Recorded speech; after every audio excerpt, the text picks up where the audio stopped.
हाँ, आज जो क्लास है वो क्लास नंबर 12 अपनी 12वीं क्लास होगी। 11 क्लास अपलोड कर चुका हूँ मैं। आज की क्लास छोटी ज़रूर है, लेकिन एक बात बता दूं मैं आपको, टॉपिक 2 कंप्लीट हो जाएंगे। स्वस्थ दुग्ध दोहन उत्पादन कैसे किया जाता है, क्या क्या फ़ायदे हैं, और दुग्ध श्रावण काल, यहाँ से कोई एक क्वेश्चन आने की चांस है। पूरी बात को समझना है। पहले मेरी बात को सुना। अगर आपको वाकई पशु परिचर की नौकरी लगानी है, एनिमल अटेंडेंट बनना है, तो आपको मेरी बातें समझनी पड़ेगी, ध्यान से समझना पड़ेगा कि ये अभी मैंने टॉपिक बहुत इजी वाले आपकी पृष्ठभूमि तैयार करने के लिए नोट्स बनवा रहा हूँ। ये बहुत तगड़े नोट्स है थ्योरी में, मतलब ये वो चीज़ें जो थ्योरी में इनके शॉर्ट ट्रिक नहीं बनती है, ये नॉलेज इंक्रीज करेंगे। जिसने मेरी बात को समझ लिया, जिंदगी सफल है उसकी। जब अपन पशु रोग पढ़ेंगे, जब अपन पशु की नस्लें पढ़ेंगे, जब कृत्रिम गर्भाधान पढ़ेंगे, वो है ट्रिकों वाले, वो है फैक्चुअल चीज़ें। फिर अपने पशुओं की जो कुछ वंशावलियाँ वगैरह, मतलब कुछ राजस्थानी वो कुछ वर्ड पढ़ेंगे, पशुओं के बारे में कुछ पारिभाषिक कुछ शब्दावली भी होती है वो पढ़ेंगे, वो फैक्चुअल चीज़ें हैं। ये चीज़ें भी अपन को पूरी एक इमेज बनानी है, इसलिए मैं थ्योरी नोट्स प्लस थ्योरी वाली मिक्स लिखा रहा हूँ ताकि बेस मजबूत बने। वरना ऐसे रटोगे फिर तो 3 घंटे में ये लो सा बी पार्ट कंप्लीट हो जाएगा, बी पार्ट कंप्लीट हो जाएगी, नंबर आ जाएंगे, नंबर 45 नंबर किसे कहते हैं। लेकिन जिसने इस बात को, इस अहमियत को समझा है कि हाँ यार बिल्कुल बेस मजबूत करने के लिए थोड़ी थ्योरी पढ़नी पड़ेगी। थ्योरी कौन सी थ्योरी? ये वो चीज़ें जिनके लगभग आपको पता है, बस एक बेस मजबूत हो जाएगा। जिसने इस बात को समझा है ना, उसी की नौकरी लगेगी, तो तय है, इसमें डाउट ही नहीं है। ठीक है ना। तो आज जो छोटे छोटे टॉपिक जो अपने ऑथेंटिक सिलेबस में दे रखे हैं उसको अपन जानेंगे। बहुत छोटा सेशन जानबूझ के रखा है कि 2 टॉपिक वैसे ही कंप्लीट हो रहे हैं, तो क्यों नहीं इसको पहले कर लें। फिर अपन मेजर टॉपिक स्टार्ट करने वाले हैं। इसलिए मैं एक बार चाहता हूँ कि इतना हो कि मजबूती मिले, एक बार थोड़ा ढंग से चीज़ें समझ में आने लगे, फिर धीरे धीरे धीरे सीढ़ियाँ चढ़ेंगे। ठीक है ना। इस बात को समझना बहुत ज़रूरी है। तो अपन थोड़ा पहले ये देख लेते हैं कि स्वच्छ दुग्ध उत्पादन हेतु क्या क्या हमें सावधानी रखनी है।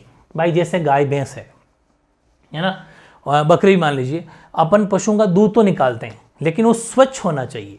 उसमें क्या क्या हमें चीज़ें ध्यान रखनी है, बहुत ज़्यादा ज़रूरी। ये क्वेश्चन कैसे आएगा? ब स 4 ऑप्शन आएंगे ABCD, उनमें से कौन सा कथन असत्य है, सत्य असत्य में पूछता है, या फिर कौन सा कथन, कौन से की मतलब जो है, जैसे एक कथन दे दिया और पूछ लिया कि इसका कौन सा कथन तर्क दे रहा है। ऐसे कुछ भी क्वेश्चन आ सकता है। तो लेकिन आएगा थ्योरी से, बिल्कुल सिंपल सी थ्योरी, इसमें नोट्स नहीं बनते, इसमें कोई ट्रिक थोड़ी है, ये तो समझने वाली चीज़ है। ठीक है। तो स्वच्छ दुग्ध उत्पादन हेतु क्या क्या सावधानियां रखनी है। पहली सावधानी, स्वच्छ दुग्ध उत्पादन हेतु पशु, यानी जो पशु का बाड़ा है, बाड़ा का मतलब जहां पर पशु को बांधा जाता है, पशु को नीरा जाता है, चारा वगैरह, पशु शरीर, दूधिया मतलब जो ग्वाला है, दूध निकालने वाला दूधिया, और दूध निकालने वाले बर्तन, ये बिल्कुल साफ सुथरे होने चाहिए, पहली बात। दूसरी बात, लाल दवा के हल्के घोल से, मतलब ऐसा मान लो कि 1:1000 का रेशो होना चाहिए, इतना सा ही बस, हल्का घोल। लाल दवा के हल्के घोल से मामूली सी बूंद डाल दो पानी में। पशु की गादी कौन सी होती है? जो थन होते हैं ना, थन दूध निकालने, उसके जो ऊपर वाली जो होती है वो गादी। ठीक है ना। गादी, थन व दूधिये के हाथ आदि भली प्रकार साफ कर दूध निकालना चाहिए। वरना आजकल आपको पता है दूध सीधे शुरू हो जाता है यूं ही, तो वो सारी गंदगी वो पूरी अंदर आ जाती है। हालांकि मैं अभी दूधी के बारे में तो बहुत कुछ बताने वाला हूँ, ध्यान रखना ना। दूध निकालने के बाद गादी को लाल दवा के हल्के घोल से धोने से थनेला रोग नहीं होता। हालांकि रोग जब पड़ेंगे मजा आ जाएगा, कहीं पर भी पढ़ लेना। मैं इसी इंतजार में हूं कि एक बार तुम थक जाओ, फिर जिस दिन मैं रोग पढ़ाऊंगा ना, उस दिन मजा आ जाएगा आपको कि वाह इतना इजी, और सारी चीजें, बहुत सारी चीजें स्किप भी की जा रही है। नहीं, यहां स्किप नहीं है, राजी नहीं किया जाता, हर चीज समझाई जाएगी। ठीक है। तो ध्यान रखें, दूध निकालने के बाद गादी को लाल दवा से थोड़ा हल्के घोल से धोने से थनेला रोग जो थन में हो जाता है वो नहीं होता। पशु के सामान्य स्राव, लार, जैसे कि लार है, सामान्य स्राव का मतलब है जो उसका निकलता है बेसिकली, जैसे कि लार निकलती है, नाक से भी निकलता है, मल है, मूत्र है आदि से दूध को बचाकर भंडारण करना चाहिए, वरना उसके छींटे छांटे दूध में गिर जाएंगे, फिर वो अशुद्धि पूरी की पूरी इसके अंदर आ जाएगी। कभी कभी भैंस, आपको पता है, गाय जैसे जोर से ऐसे नाक को यूं करती है तो फर फेंक देती बार, तो अपन को ऐसा बर्तन भी ऐसा लेना चाहिए, जो मैंने आपको पिछली क्लास में बता भी दिया था कि बर्तन थोड़ा ऊपर से पतला होना चाहिए, ठीक, संक्राव नीचे से चौड़ा हो, ताकि हर कोई गंदगी जल्दी से घुसे नहीं, क्योंकि वैसे दूध की जो धार बनेगी वो तो वैसे भी उसके अंदर डाल सकते हैं। तो जो पशु का सामान्य स्राव है, लार है, नाक है, मलमूत्र, इन सब से थोड़ा बचा के रखना है दूध को, और दूध स्वच्छ स्थान पर रखना है, साफ सुथरी जगह होनी चाहिए। स्वच्छ पशु से स्वच्छ दूध यानी ग्वाला द्वारा निकाला जाना चाहिए। ठीक है ना, दूध स्वच्छ स्थान पर होना चाहिए, स्वस्थ पशु होना चाहिए, पशु भी स्वस्थ होना चाहिए। आगे देखेंगे विभिन्न बहुत सारे पशु ऐसे होते हैं जो बीमार होते हैं, उनका दूध हमें नहीं निकालना चाहिए, कुछ अलग तरह से अलग बर्तन में डाल देना चाहिए। भाई आगे पढ़ेंगे, भी आगे देखेंगे। दूध उत्पादन के 3 घंटों में उसका उपयोग कर लें। 3 घंटे के बाद में उसको यूज कर लो। भाई जैसे कि दूध निकाल लिया तो उसको 3 घंटे बाद में गर्म कर दो। 3 घंटे इनफ है, वरना दूध फट जाता है। क्योंकि ठंडे दिनों में तो ये अवधि 5 घंटे तक भी हो सकती है, लेकिन गर्मी में 2.5-3 घंटे बाद में कच्चा दूध नहीं रखना चाहिए। हाँ, फ्रिज में रख दिया तो बात अलग है, फिर भी फ्रिज में भी नहीं रखा जाता है, क्योंकि दूध को गर्म करके फिर ठंडा करके रख दो, वो फटेगा नहीं, वरना फट जाएगा। कच्चा दूध फट जाता है, ध्यान रखना है ना, तो ये ध्यान रखना।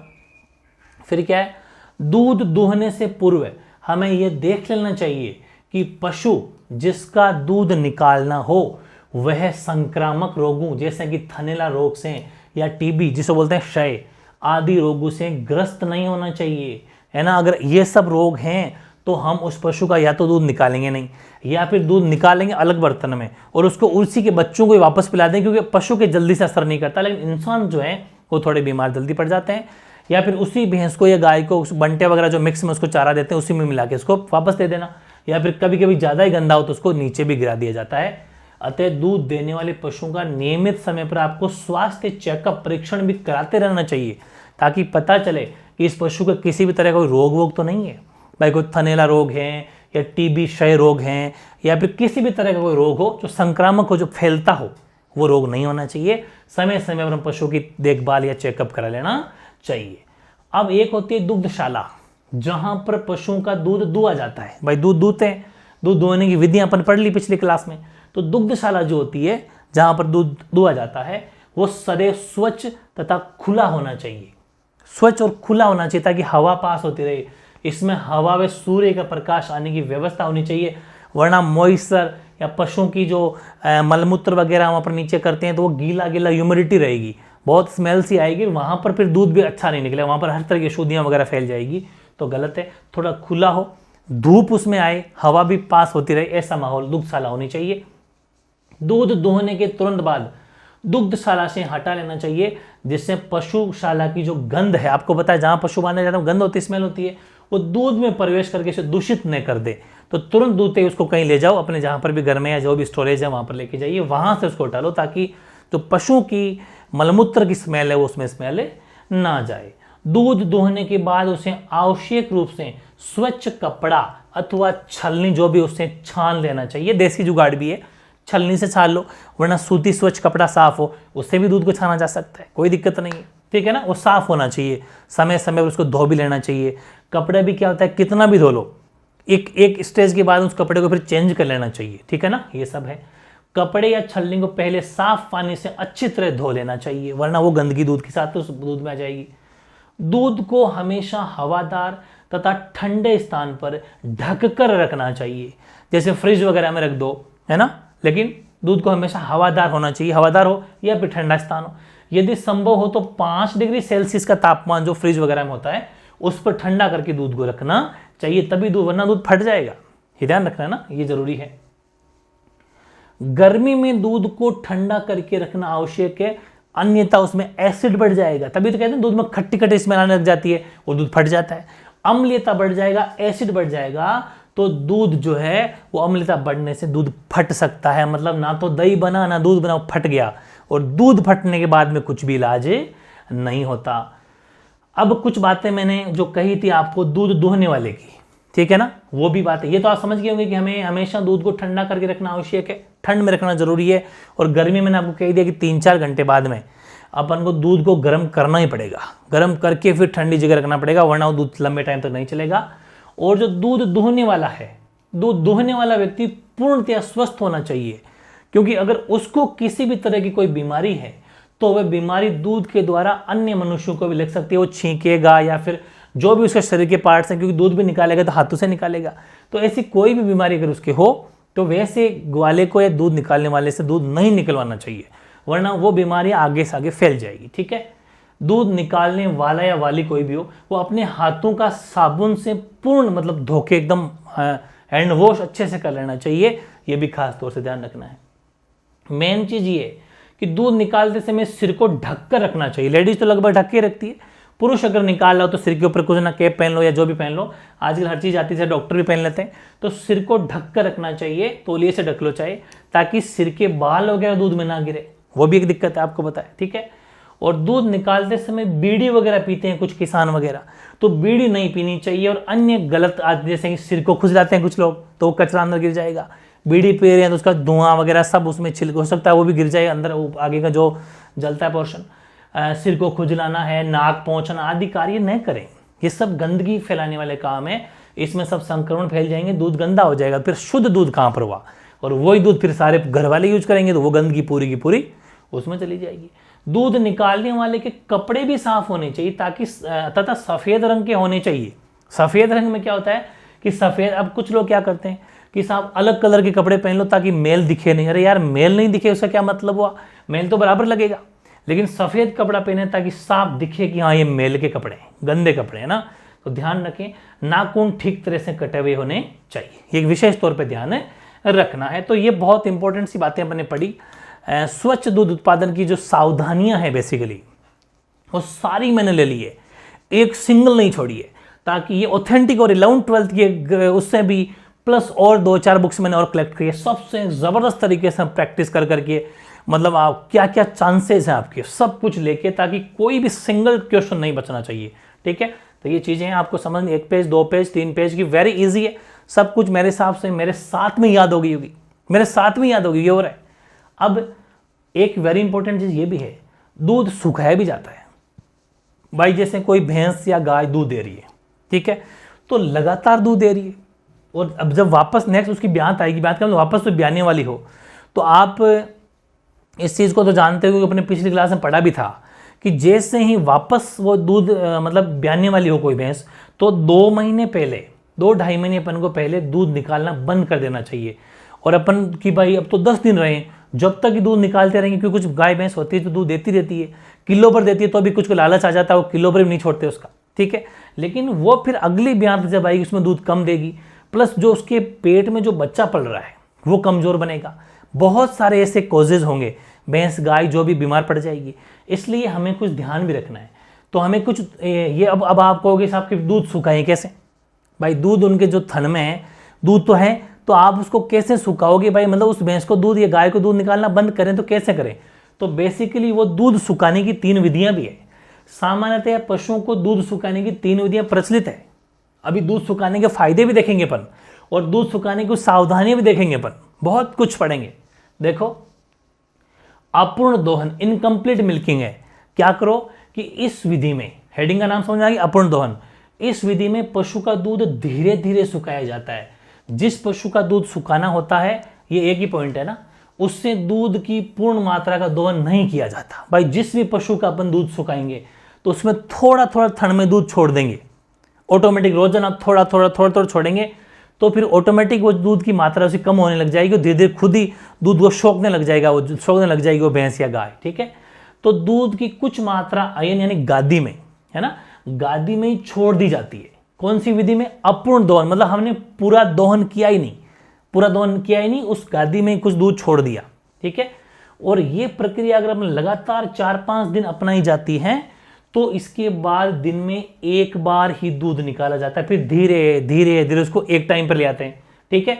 और धीरे धीरे, ये मात्रा ठीक कर लेना, धीरे धीरे पशु का दूध है सूख जाता है। आपने देखा भी होगा, खूब सारे पशु होते हैं जिसमें किसान क्या करते हैं कि महीना भर ही दूध देने हुआ, अभी तो ब्याने के 1.5-2 महीने बाद में ही, 2-3 महीने बाद में ही भैंस या गाय में कुछ गलत आते होती है, वो दूध देना बंद कर देती है। तो एक दिन जैसे दूध नहीं दिया, फिर वो कुछ सुई इंजेक्शन लगाते हैं, 2-4 शॉट बजाते हैं, तो फिर वापस दूध देती है। वो क्यों? क्योंकि उन्हें पता है कि अगर ये दूध अभी खींचने लग जाएगी, थोड़ा थोड़ा रोकने लग जाएगी, तो दूध सूख जाएगा। ये वही विधि है, ठीक है ना।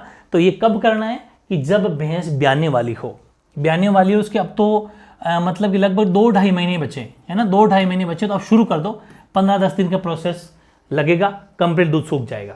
तो जब वापस ब्याने वाली हो उस टाइम पर अपन को ये विधियाँ अपनाई जानी है, क्योंकि कुछ अब थोड़े दिन के लिए अपन को भैंस या गाय को दूध से छोड़ना भी है, ताकि वो प्रॉपर वे में उसकी डिलीवरी भी हो और उसके पेट में जो बेबी बन रहा है वो भी स्वस्थ रहे, ठीक है, ये ध्यान रखना है। अब है सेकंड मेथड है, वो है इंटरमिटेंट दोहन, है ना, इंटरमिटेंट भी बोलते हैं इसको, इंटर मान लो इसको, इंटर है भाई, इंटर है ना, टर कर लेना, इंटरमिटेंट है, इंटरमिटेंट, ध्यान रखना हिंदी सही नहीं लिखी गई है, इंटरमिटेंट, ठीक है। इंटरमिटेंट दोहन जो है, इंटरमिटेंट जो मिल्किंग है, इस विधि में क्या होता है, इस विधि में पशु का केवल दिन में एक ही बार दूध निकाला जाता है, ठीक है। और यह प्रक्रिया भी सेम 5-7 दिन तक आप अगर अपनाते हो, या अपनाते हो कर लेना, अपनाते हैं, तो इसके उपरांत 2 दिन में एक बार दूध निकाला जाता है और अंत में दूध निकालना बंद कर देते हैं। यह इंटरमिटेंट मतलब एक टाइम निकाला, एक टाइम दूध निकालेंगे नहीं, फिर एक टाइम निकाला, फिर दूध निकालेंगे नहीं। तो हालांकि ये बात तो है कि जब आप एक टाइम दूध निकालेंगे तो रोजाना की तुलना में थोड़ा दूध ज़्यादा निकलेगा उस एक टाइम में, लेकिन फिर धीरे धीरे वो एक टाइम से उसको करते करते छोड़ देंगे, दूध निकाला बंद। तो ये भी एक मेथड है, ठीक है। और तीसरी विधि है वो है पूर्ण दोहन बंद करना, यानी कि कंप्लीट जिसके सीजेशन जो भी बोल दो। इस विधि में केवल उन्हीं पशुओं का दूध सुखाया जाता है जो 10 लीटर तक प्रतिदिन दूध देता है। ये वाली थोड़ी ज्यादा दूध देने वाली भैंसें जो होती है ना, वो ये विधि उपरोक्त दोनों विधियों से कम उपयुक्त मानी जाती है, ज्यादा उपयुक्त नहीं है। इस विधि में पशु का दूध निकालना पूर्ण बंद कर दिया जाता है। पूर्ण दोहन बंद करना मतलब कंप्लीट दूध बंद कर देते हैं, और दूध के दबाव के कारण गादी में दूध का बनना एक निश्चित दबाव के बाद स्वतः ही बंद हो जाता है। यह हालांकि ज्यादा उपयुक्त नहीं है, क्योंकि इसमें भैंस को या गाय को बहुत परेशानियां भी होती है, क्योंकि ऑलरेडी वो 10-12 लीटर दूध वाली होती है। तो फिर जब ये काम कर देते हैं कि उसके एज आप दूध ही छोड़ दिया, कंप्लीट दूध निकालना ही बंद कर दिया, तो बड़ी समस्या होती है। लेकिन ये उन दोनों विधियों से तो वो तो ठीक है फिर भी, कि आपने थोड़ा थोड़ा दूध मतलब दूध उसमें जो गादी उसमें छोड़ना शुरू किया, अच्छी बात है। फिर धीरे धीरे ऑटोमेटिक उसको एक टाइम पर ले आए। दूसरी वाली अपने पड़ी थी इंटरमिटेंट, उसको एक ही टाइम निकाला, एक टाइम नहीं निकाला, तो उसके थोड़ा प्रेशर कम रहेगा। लेकिन इसमें क्या है, आपने एज दूध निकालना ही बंद कर दिया, लो साहब 2 महीने बचे हैं, चलो छोड़ देते हैं, अब दूध नहीं निकालेंगे। तो इसमें थोड़ी सी विधि उपयुक्त कम है, लेकिन हाँ ऐसा भी जो है खूब लोग करते हैं। लेकिन किन के लिए, जो 10-12 लीटर दूध देती है, ज़्यादा दूध देने वाली भैंस गाय, जो अपन ने पहले दोनों विधियां पढ़ी, वो 4-5 लीटर वाले के लिए सही है। तो अब ऑटोमेटिक दूध, क्योंकि इनके दूध ज़्यादा है, तो गादी में दबाव बनेगा। दबाव बनेगा तो फिर जब आगे रास्ता ही नहीं है, अगर रास्ता ही नहीं है तो फिर पीछे से जो मशीन काम करना बंद कर देगी, तो ऑटोमेटिक जो दूध है वो स्वतः बंद हो जाता है, और ये बना हुआ दूध फिर स्वतः ही दूध ग्रंथियों द्वारा अवशोषित वापस कर लिया जाता है, और वो इस प्रकार से पशु का दूध है और धीरे धीरे फिर सूख जाता है, ठीक है ना। तो कुल मिलाकर 3 विधियां हैं बेसिकली दूध सुखाने की। लेकिन हमें एक चीज का ध्यान रखना, हम ये चीज सीख गए कि किसी भी गाय या भैंस का जब वो वापस भी आने वाली हो, तो अपन को 1.5-2 महीने पहले दूध छोड़ देना चाहिए, निकालना ये जरूरी है, ठीक है, जो अपन ने पिछली क्लास में भी पढ़ लिया था। अब दूध सुखाने में कुछ सावधानियां जरूर रखनी है अपन को, बहुत जरूरी है, प्रिकॉशंस है।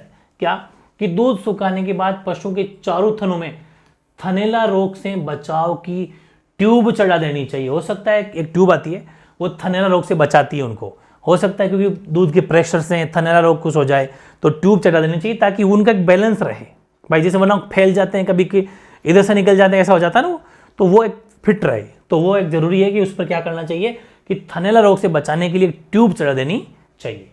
पशु का दूध सुखाते समय उनकी शारीरिक अवस्था ठीक होनी चाहिए, फिजिकली वो सही होनी चाहिए, थोड़ी शारीरिक अवस्था भी सही हो।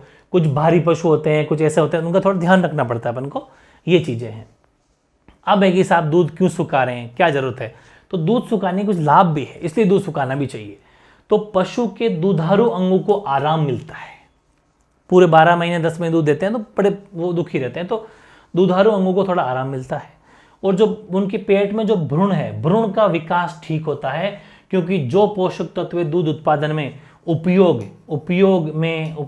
में लिए जा रहे थे, वो भ्रूण विकास में उपयोग में आते हैं, ठीक है ना। क्योंकि भाई दूध जब बनता है तो वही जो हरा चारा वगैरह जो भी पौष्टिक चीजें खाती है उससे दूध बनता है, तो उससे वो सीधा सीधा उस भ्रूण में जाएगा। भ्रूण में जाएगा तो उसके पेट में जो बच्चा बन रहा है थोड़ा स्वस्थ जन्मेगा, हष्टपुष्ट जन्मेगा, वजनदार जन्मेगा, ठीक है। और ये फायदा है। पशु अपने कर लेना, पशु अपने शरीर के लिए पोषक तत्वों की पूर्ति कर लेता है, जिससे उसके शारीरिक अवस्था में सुधार होता है। पोषक तत्वों की पूर्ति हो जाती है। जब दूध निकलता है तो उसको ज्यादा पोषक तत्व खाने पड़ते हैं, हो सकता है प्रॉपर ना मिले, लेकिन अब तो दूध भी उसके अंदर ही रह रहा है, तो पोषक तत्व वापस थोड़े बहुत वापस से मिल जाते हैं, तो काफी हद तक वो अपने शरीर के जो शारीरिक अवस्था उसमें सुधार कर लेता है और हष्टपुष्ट हो जाता है पशु। है ना। गाय या भैंस जो अष्टपुष्ट हो जाती है, जो थोड़ी त्वचा भी स्किन एकदम चिकनी चिकनी हो जाती है, देखा होगा आपने, ये सब उसमें हो जाता है। और पशु आने वाले ब्यात में जब वापस वो ब्याने वाली हो तो दूध भी अच्छा देता है, अधिक दूध देता है, ये तय है, ठीक है ना। तो ये कुछ दूध सुखाने के लाभ हैं जो अपन ने देखे। अब अगला जो टॉपिक है वो भी वेरी इंपॉर्टेंट है, दूध श्रावण काल। मतलब ये अलग अलग गाय भैंस भेड़ बकरी सुअर घोड़ी इन सब में अलग अलग श्रावण काल होता है। श्रावण काल का मतलब है कि कौन सा पशु कितने दिन तक दूध देता है बेसिकली, या फिर जो स्तनपान करवाता है अपने बच्चों को, उसका श्रावण काल कहलाता है, ठीक है ना।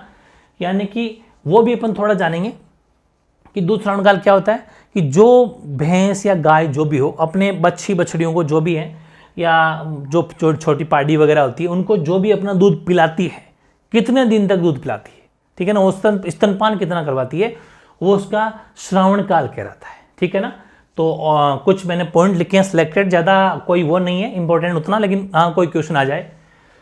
उच्चतम उत्पादन स्तनपान 5 से 6 सप्ताह के बाद पहुंचती है और कुछ हफ्तों तक ये बनी रहती है। मतलब अगर देखें हम तो दूध ढंग से निकलना स्तन में, शुरुआत में तो आपको पता है खीस निकलता है 4-5 दिन के लिए, उसके बाद में 5-6 सप्ताह जब हो जाते हैं फिर पूरा प्रॉपर दूध निकलना शुरू हो जाता है। ये तो आपने महसूस किया होगा, जो भी गाय भैंस और जो किसान फैमिली से बिलोंग करते हैं उनको इस चीज़ का पता होगा कि हाँ आजकल पशु अब जाके दूध सही निकलना शुरू हुआ। 5-6 सप्ताह मतलब लगभग महीना 1.5 महीना मान लीजिए, उसके बाद में जो प्रॉपर वे में दूध उसका उच्चतम मतलब उच्चतम उत्पादन स्तनपान के मतलब अब दूध ढंग से पूरा प्रॉपर निकलता है। इसके बाद दूध श्रावण के अंत तक उत्पादन फिर लास्ट में जाके फिर धीरे धीरे कम होता है। और शुष्क अवधि जब आती है, अभी पढ़ेंगे अपन शुष्क अवधि आगे पढ़ेंगे। शुष्क अवधि जैसे शुरू होती है दूध श्रावण काल समाप्त हो जाता है। ये क्वेश्चन थोड़ा आगे पीछे घुमाए हुई लाइन इंपॉर्टेंट है कि जैसे शुष्क अवधि आएगी मतलब जब भैंस जो है उसका दूध मतलब सूख जाएगा, दूध नहीं देगी, उस अवधि से जस्ट पहले वाला काल क्या कहलाता है, श्रावण काल। यानी शुष्क अवधि शुरू होते ही दूध श्रावण काल समाप्त हो जाता है। वो तो हमें पता है, तभी तो उसको शुष्क अवधि कहते हैं, लेकिन लैंग्वेज से क्वेश्चन बनता है। भैंस जो होती है, भैंसों में सबसे अधिक दूध का उत्पादन तीसरी से 5वीं ब्यात में होता है। सेकंड में भी होता है हालांकि, लेकिन प्रॉपर देखें तो तीसरी से 5वीं ब्यात, उसके बाद में तो इसकी में थोड़ी गिरावट आती है, लेकिन प्रॉपर दूध का अपन देखें उत्पादन तो तीसरी से 5वीं ब्यात में अच्छा खासा दूध जितना निकलता है उसमें इसमें प्रॉपर जितना निकल सकता है हाईएस्ट वो निकलता है। दुग्ध श्रावण काल का वक्र जो है, जो सर्कल घूमता है, इसका आकार भाई पशु के आहार पर भी डिपेंड करता है कि आप पशु को खिला क्या रहे हो, उसका प्रबंधन कैसे कर रहे हो, ठीक है ना। प्रबंधन का मतलब है कि क्या खिला रहे हो, क्या पिला रहे हो, प्रॉपर वे में सही बांध जगह अच्छी है कि नहीं, क्लाइमेट अच्छा है नहीं, सब प्रबंधन अच्छा करे कि नहीं कर रहे, प्रॉपर वे में डॉक्टर को दिखा रहे नहीं दिखा रहे, सब आ जाता है। और दूध देने की आवृत्ति भी है, कितनी बार दूध देता है, दिन में 1 बार 2 बार, उस पर डिपेंड करता है। और बीमारियां वगैरह ये सब कारक है जो निर्भर करता है दूध श्रावण काल, क्योंकि अगर बीमार पशु है तो कैसे दूध देगा, तो वो उसका श्रावण काल कम हो जाएगा। फिर भाई श्रावण काल का मतलब टाइम पीरियड उसका दूध देने का वो कम हो जाएगा, सीधी सी बात है। कुछ मैंने 1-2 फैक्ट लिखे हैं। मुर्रा भैंस जो फेमस भैंस है, काफी क्वेश्चन इससे बनते हैं, हरियाणा नस्ल की है। मुर्रा भैंस में दुग्ध श्रावण काल की इष्टतम अवधि देखी जाती है तो 265 से 295 दिन तक मुर्रा भैंस जो है दूध देती है, दिन बताई गई है। वैसे अगर नॉर्मली भैंस में पूछी जाए तो स्तनपान अवधि जो 305 दिन है ना। नॉर्मल क्वेश्चन पूछे 305 दिन है, मुर्रा में स्पेशल पूछे तो 62 से 95 दिन की अवधि मानी गई है। बाकी ये वाली चीज इंपॉर्टेंट है श्रावण काल में, वो पीछे वाले तो वैसे नॉर्मल नॉलेजेबल थी, लेकिन ये वाली जो चीज है वो आपके दूध श्रावण काल का टाइम पीरियड से क्वेश्चन आना लगभग तय बनता है। ये थोड़ा सा फैक्ट याद करने अपन को।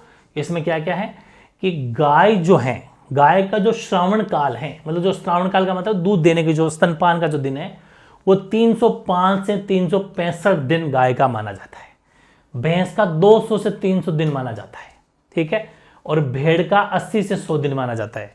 बकरी का जो है वो 200 से 284 दिन तक बकरी डिपेंड करता है होता है। ऊंटनी 370 से 410 दिन तक ऊंटनी का माना जाता है। घोड़ी का 90 से 180 जस्ट डबल।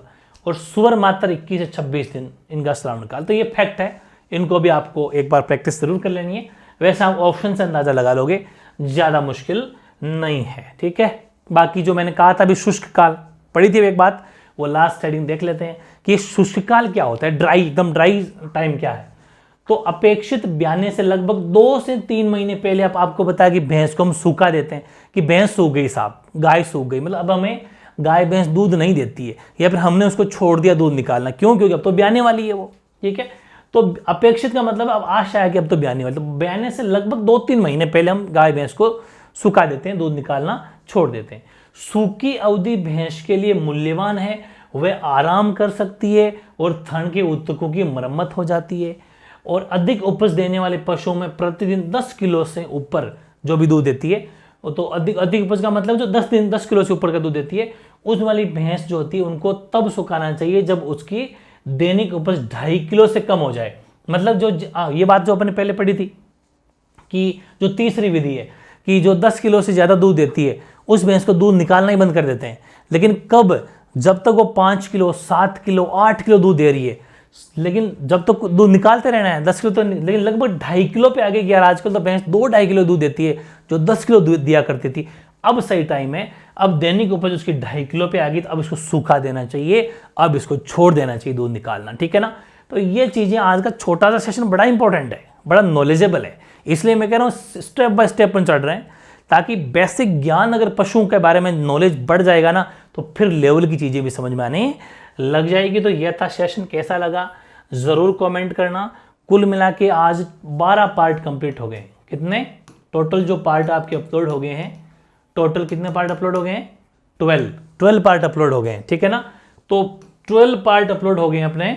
तो ये आपको देखना है कि 12 पार्ट जो अपलोड हुए हैं उनका आपको ढंग से रिवीजन करना है, अच्छे ढंग से रिवीजन करना है, ताकि रिवीजन जब आप करेंगे तो मैं आपका एक लाइव टेस्ट लेने वाला हूँ, जल्दी एक लाइव टेस्ट लेने वाला हूँ। लाइव टेस्ट हो सकता है आज कल में हो जाए, एक लाइव टेस्ट होगा, बहुत बेहतरीन ऑथेंटिक होने वाला है। हो सकता है मैं आपको पहले सूचित कर दूंगा कि 12 पार्ट का होगा, 13 पार्ट का होगा, 15 पार्ट का होगा, 10 पार्ट का होगा। उतने पार्ट्स को आपको पढ़ना है और फिर टेस्ट लेंगे एक ज़बरदस्त तरीके से। और हर चीज़ आपको आनी चाहिए, लेकिन इसलिए जितने भी 12 पार्ट अपलोड हैं ढंग से पढ़ लो। मैथ्स के अंदर अभी तक 5 चैप्टर कंप्लीट हो चुके हैं ज़बरदस्त तरीके से, आप सबको पता ही होगा। पहला टॉपिक अपन ने पढ़ा संख्या, वो एरिया वाला पढ़ा था ना, क्षेत्रफल एरिया वाला पढ़ा था, जो क्षेत्रफल वाला चैप्टर पढ़ा था, एरिया पेरीमीटर वाला ना, एरिया एंड पेरीमीटर वाला पढ़ा था। फिर दूसरा मान लीजिए संख्या पद्धति पर नंबर सिस्टम, ठीक है ना। तीसरा अपन ने पढ़ लिया एवरेज, औसत।